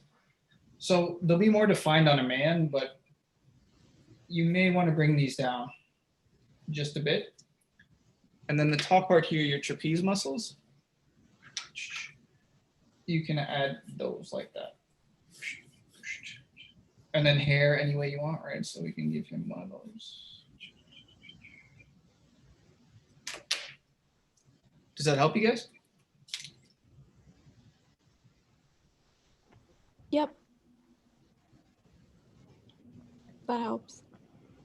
Any questions? Guys, it's so much better when the videos are turned on. An instructor is not looking at a blank screen. Thank you. Okay. So then, wait. After this, are you just focusing on head for now? I would have focused on the actual inking, right? But some people wanted, like, I was just asked to do the some pencil sketches first, so that's why we're just going through this. How would you draw like a body, like the chest and stuff? Everything's going to depend on what angle you're drawing from. If you're drawing from the front, I would draw, let's see here. Is this in focus? Okay. So I draw a rectangle first, right? And then I kind of divide it. So this would be more like your chest area. And this would be more of like your abdominal area. And then if you're showing the lower region, we could always do a triangular shape for like the pelvis where your legs will attach. Now, since we were just drawing the head, what you'll want to keep in mind is your neck muscles will connect to the top of your chest like this.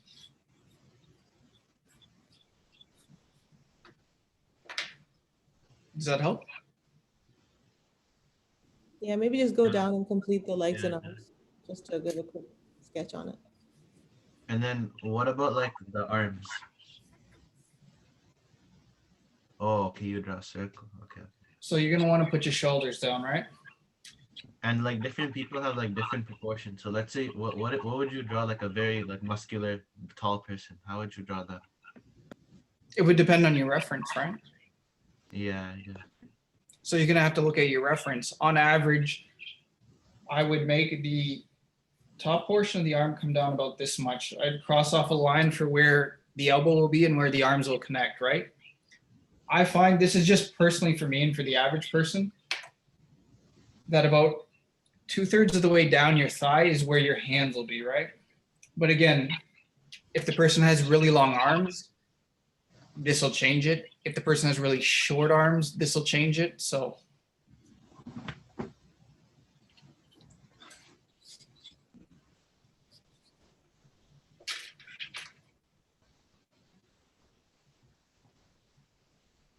Okay, maybe we should start the inking and do whatever you had in mind. It's up to you guys, whatever you want. If you need a few more minutes and a few more help drawing, I can do that. Otherwise, we can go into the inking. I think the inking sounds good. Cool.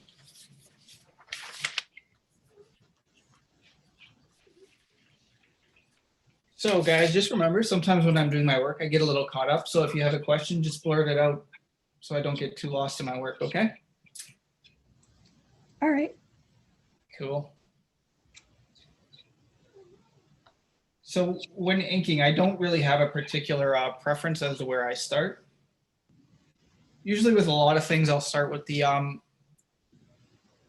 part where I feel the most emphasis or the most focus will be drawn to. It's like that with a painting. They say you shouldn't, but wherever people are going to look the most and it's going to attract the most attention. So a lot of the time that's the face, right? So I tend to gravitate towards there. So let's see here.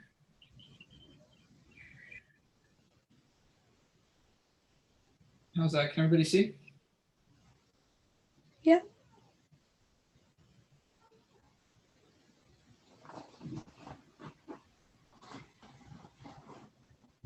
Now, if you want to lighten your ink, you can always add water.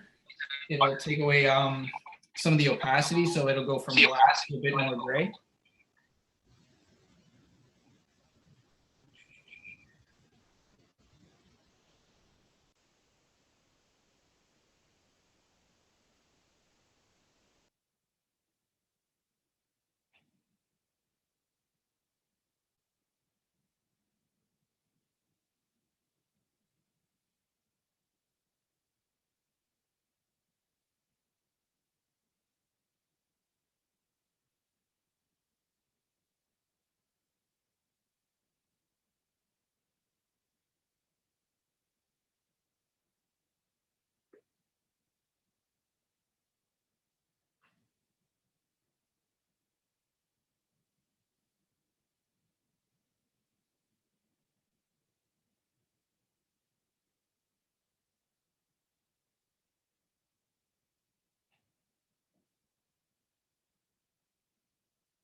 Okay, so if I'm going to color in an area, depending how large it is, if we take a look here, wait, can you see this? Okay.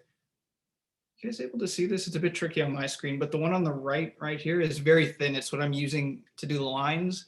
It's what I'm using for the hatching. Now, if I'm going to color in a solid color, this one right here, it's quite a bit thicker. Can you see that?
Are any of you guys thinking along as well, or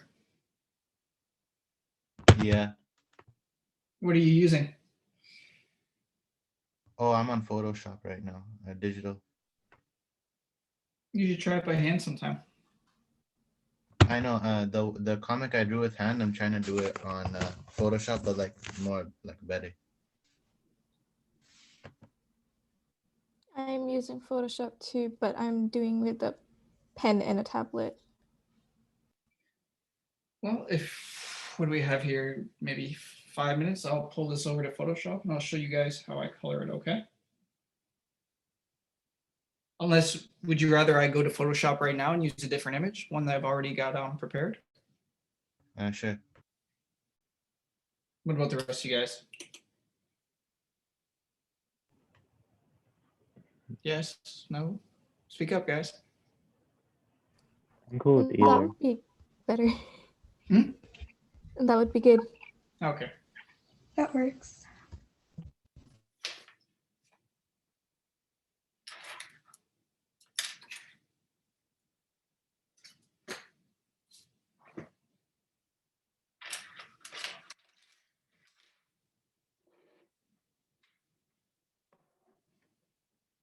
So, how do I turn this thing off, Nargis? I think you just leave the meeting from your phone.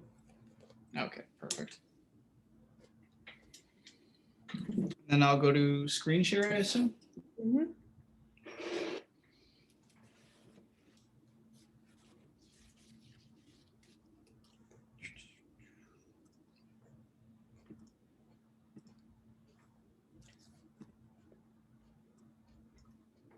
So can you guys see my screen from here or no? Oh, we see it. Yeah. Okay, perfect. Yeah. So what version of Photoshop are you guys using? The latest 2020 version. You're a little advanced for me. What are the rest of you guys using? Same. Same? Oh, well, I'm using CS6. I'm a little older, a little dated. What can you For say? somebody who doesn't have Photoshop or some kind of an online program?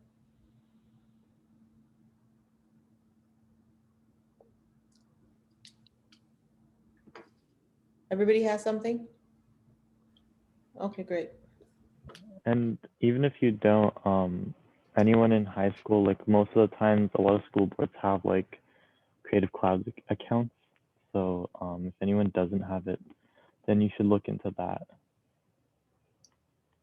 Cool. Okay, so this is my scanned image. It's an inked image. This one was inked with marker, so it's a bit dirtier. It's a bit sloppier, as you can see. So I'm going to go here to, I believe it's image, adjustments, threshold. Now I've got a setting here that I like to use. It's 128, I believe. I'll click OK. Now I'm going to go to channels. Going to bring gray down to copy, I believe it is. And then command, click on the copy. And then it selects the image. Select inverse. Now I'm going to switch over to layers. And I believe this is the masking button. Perfect. Did you guys get that? Okay. So what I like to do here is, so it's not a mask anymore, is I'm going to create a new layer and then I'm going to select them both and I'm going to merge these layers. Now I'm going to go to image at the top, mode, and it's in grayscale. So I'm going to change it to RGB or CMYK, whatever you like to use. It doesn't really matter, I don't think. Now I'm going to create another layer. I'm going to drag it under the first layer, select white, and fill that in. And I'm going to go back to the top one. And because this one's a bit dirty, I'm going to just spend a minute cleaning it up, okay? So I'm just going to use an eraser at full opacity. And let's see. If you have any questions, just feel free to ask.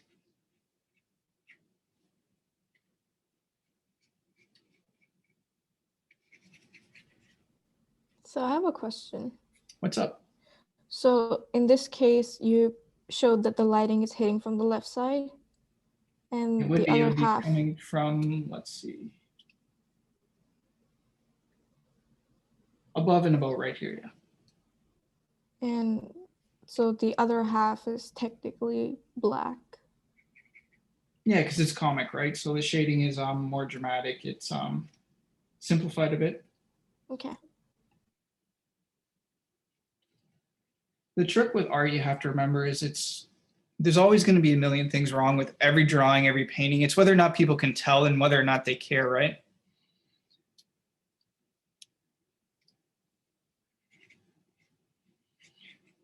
With things like with figures with people, because we see ourselves so many times every day, we see everyone else, people we live with, our family, our friends.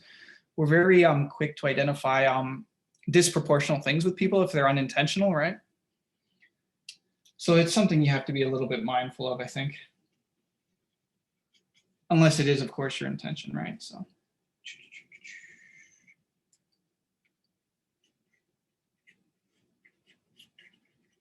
I have a question. What's up, Chief? How do you draw a straight line in Photoshop? Like that's completely straight. Okay, so I believe it's been a while, but you see my my marker here? Yeah.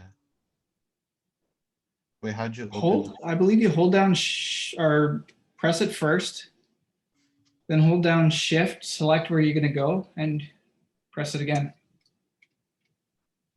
So try it and tell me if it works.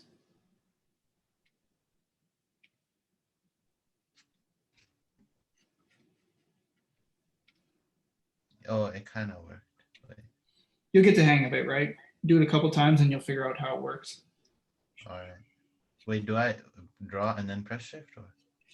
You got to put down your first line, like your first spot, Uh-huh. and then you press and hold Shift, and then where you're going to go next, just press it down and it should create a straight line for you. Did it work? Not really. Oh, for the latest version of Photoshop, you press Shift first and then you draw.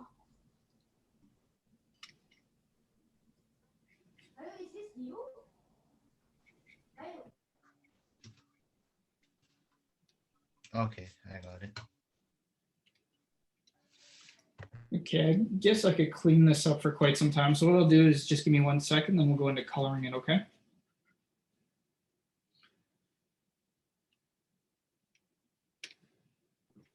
For somebody who doesn't have Photoshop, can they do everything on paper, including coloring, and then just scan it in and send it to wherever they're sending it to? Sure. They just need to make sure their lines are really sharp. Is that what they would do? My recommendation is if you're going to scan it in, do it larger. And then when you scan it in, you can shrink it down a bit and it'll tighten up the lines and it'll make things look cleaner and crisper. Okay. But I mean, the thing is when you have to do things physically, as opposed to digitally, it's just it's a little bit trickier cleaning them up and fixing mistakes, right? Yeah. It's why like I color the stuff in here. It's just easier. I developed my own method. You'll develop your own, or you have your own already, right? So when I color, what I like to do is I bring in an old piece of textured paper and I'll lay it in as the background. So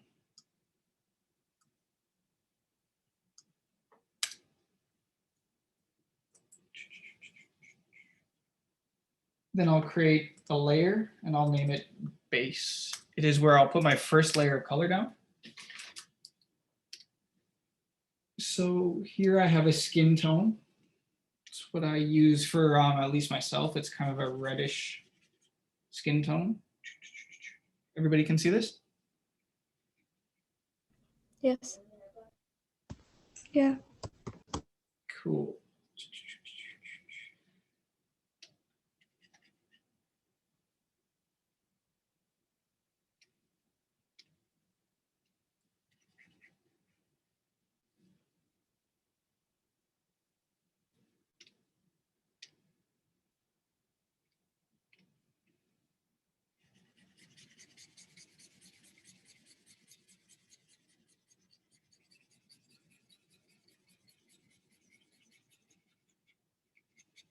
So when I'm just filling in basic colors, like characters and things like that, what I use here is, let's see if I can pull it up.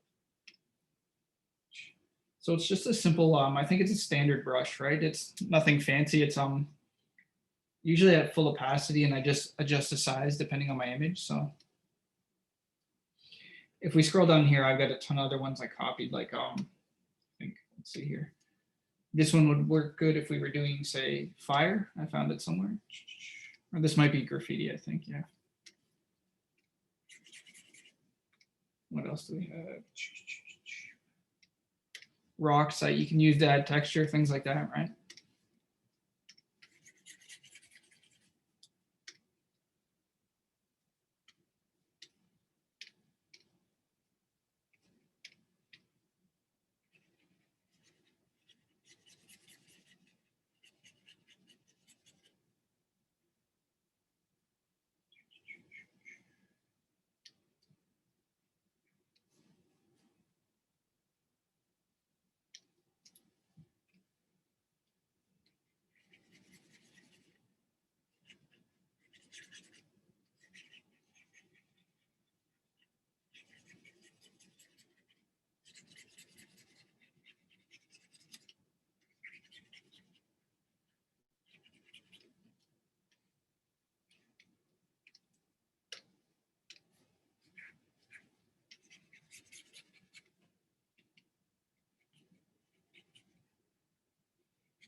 So if we're going to shade, then I'll add another layer on top of this. I'll call that shade. Now, I've already got my presets, but if we were to look at this color here and you take your eyedropper tool, you can select it. Select your color here, and then you can just go down and choose a darker variant of that color. It'll make your shading a bit more cohesive. I tend to shade straightforward. I mean, if you want to use a watercolor brush on Photoshop that you can find or that you can make yourself, it might give a nice effect. But for me, I usually just go like this. I find it's quick, easy, simple.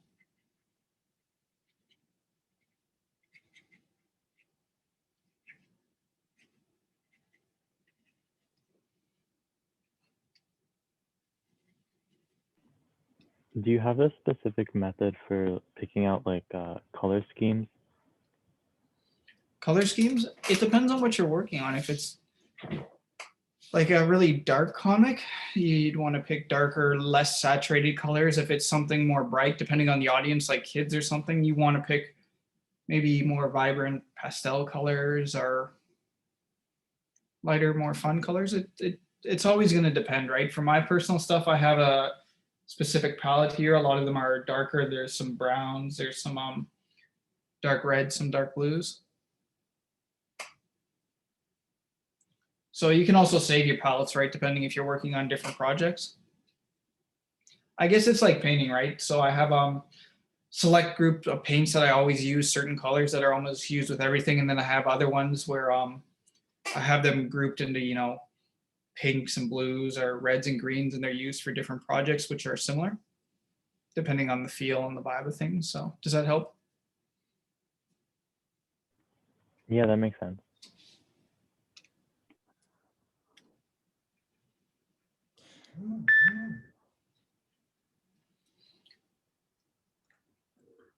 David, you know, when you went in the beginning and you did the channel part, what was the reason for doing a different, like a channel? For the channel, when I ink something and I bring it in, right?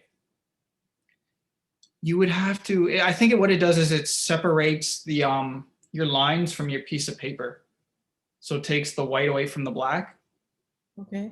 And it can strengthen the black lines. And then if you need, you can clean them up. Okay. Does that make sense?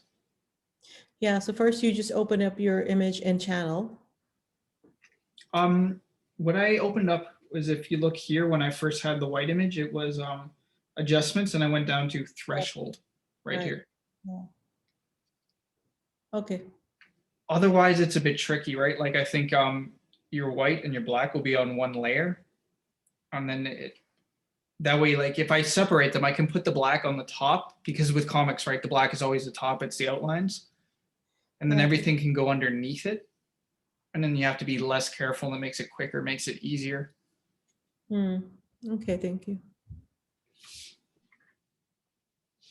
It was something I've used ever since. I found it when they taught to me in school to be kind of like invaluable for the way I like to do things. So,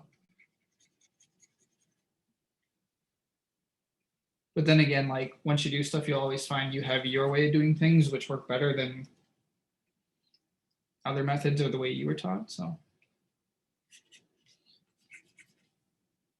we've got a little bit of shading here. I'm going to just add one more thing, and then I'm going to take you guys to a new layer where we'll do some highlights.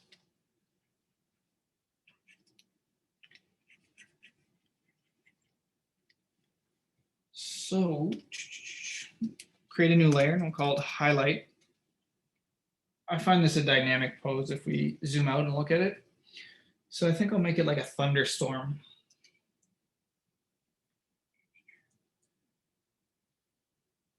So what we use? What do we think of when we think of lightning? Is it usually like whitish blue or is it yellowish or does it depend? White and blue, I guess. Yeah, I'd say white. So we'll use a white that's tinted a bit blue. And then well, we can add it from a few different directions. First, we'll just start on this side of the face.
And then sometimes what I like to do is usually the black is the top layer, but I like to add some highlights above it or some special effects. Like if you're using wind and you're going to put that in front of it or any sort of interesting effect, right? Any sort of movement or something.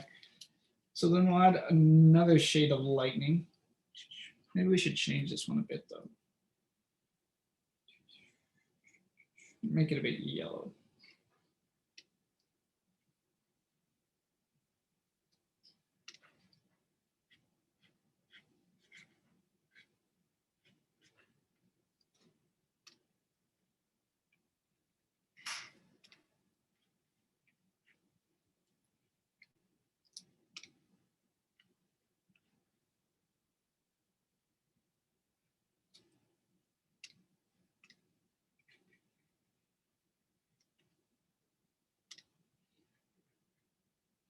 And then adding this to the side that is primarily shaded in black just makes it a bit more dramatic and a bit more interesting, at least I find, right?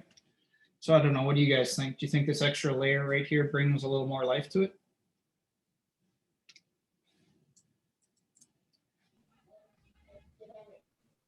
Yeah, looks good. Yeah.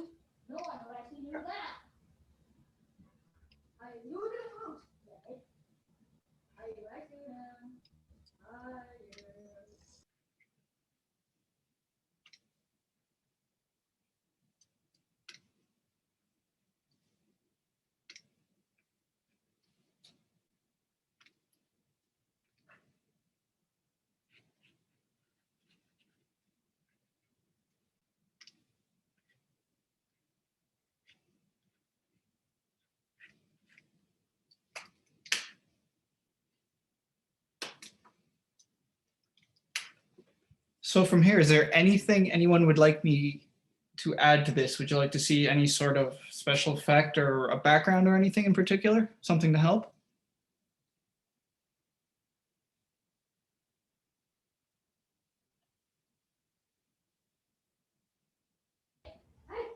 It looks good so far.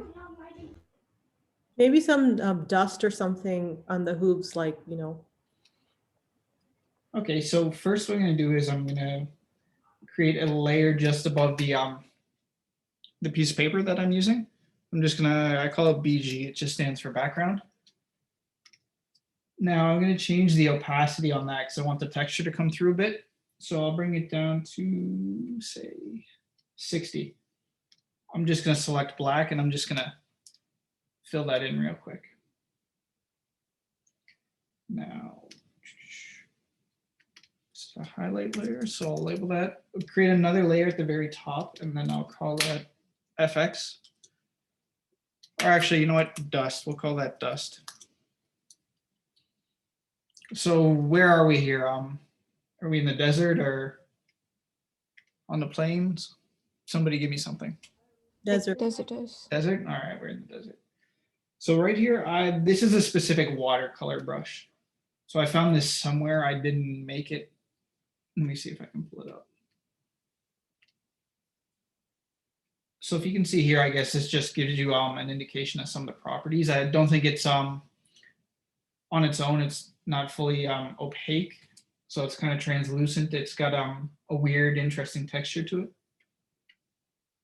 So for the dust, I'll select a grayish color. I'm going to pull down the opacity a bit more. So I'll have the brush at, say, 40. Increase the size a bit, and then we can go like this over the image. Does that give it a cool effect? What do you guys think? Yeah. But like, what about like a little bit of texture near the hooves? For dust? Pardon me? What do you mean texture? Like small rocks or like kind of a rebel.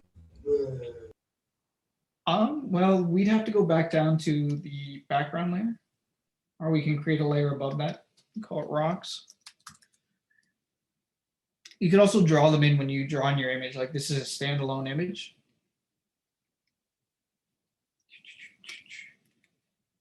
So let's see here.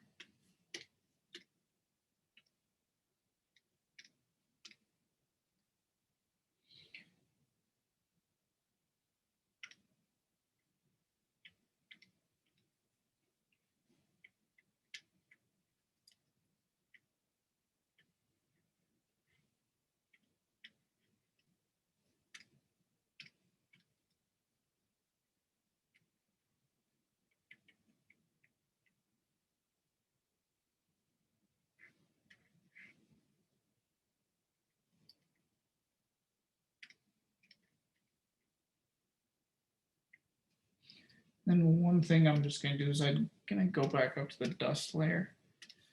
I'm going to select that color again, lighten it a bit. Pick my watercolor brush again, shrink it down a bit, and then just go over it up. No, it's too much. Nope.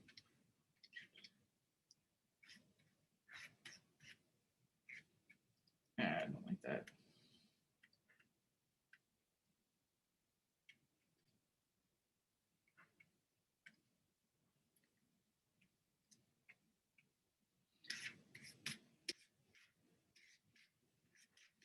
Just add in some lighter strokes to make the wind a bit more dramatic. So what would you guys like to see next on this? Anything in particular?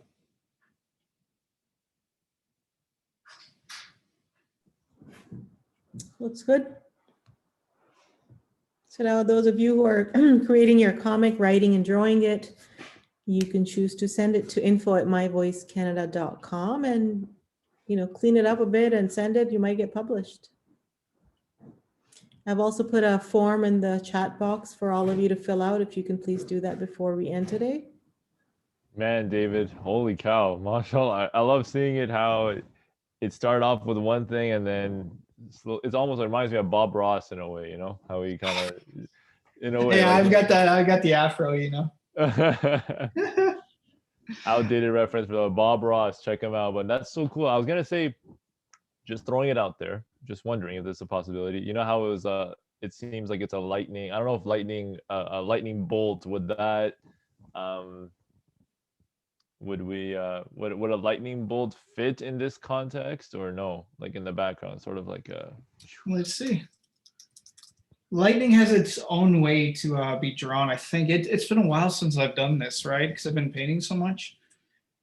I think what I do is I take that watercolor brush again. We were saying, what was it, guys? It was a blue color. yeah, light blue, I think. So we'd start off with a bit darker and we'd make it a bit thicker before we add in that like really dramatic white white streak. Sorry, tongue's getting twisted.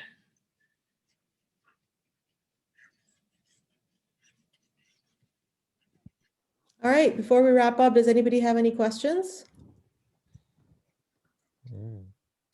Please fill in the form that's in the chat. I'd really appreciate it. And Aisha asked a question, do we have to send in the comics today? No, of course not. I think you should just work on them. Next week, Sunday, we have our concept meeting. And those of you who don't know what that is, My Voice has a quarterly concept meeting where every youth can participate and share their ideas on what the next theme of the magazine should be, what titles, topics we should write and draw. So you guys can probably get some really good ideas for your comics from there as well. And keep practicing. And if you don't have any more questions, then thank you so much, David. This was really great. I really like that lightning effect, by the way. See ya. Oh, sorry, I'm just a bit rusty. I mean, I just gotta jog my memory on all this fun stuff. Yeah, no, that's great. And I'm not going to assume that everybody has Photoshop, but those of you who don't, you can always do something like this on paper and scan it in really high resolution. And then our end can figure out how to put it in boxes. So use your writing technique that Muhammad taught along with the drawing technique if you want. Either or, you don't have to send both. Even just writing your write-up comics would be great. But have a great day, have a great week. Thank you so much for being part of this workshop. Thank you, Muhammad and David, for this amazing opportunity for our youth. And if you join our YouTube channel, you'll see this workshop. I'll post it up today, hopefully, at My Voice Canada under the playlist workshops, and you can watch previous workshops there as well. So subscribe to our channel, that would be great. Thank you. If you have any questions, by all means, feel free to reach out. If you have any last minute question, one last call for no, mashallah, writing or drawing, you know? Yeah, and I'm going to put a link in the chat box. You can see some of our previous comics there and the magazines that we've done. And you might get some inspiration there as well. Here you go. There's that link. All right, take care. Have a great day. And we'll see you hopefully in our next workshops. Okay. Allah Hafiz. Assalamualaikum. Walaikum salam. Do we still hang out here? David and Mrs. Nargis, do we If you guys want to, sure. like to debrief or do you want to close this recording or? I'm actually just heading out. So thank you so much. All right, no worries. Thank you. Good. Assalamualaikum. Walaikum salam.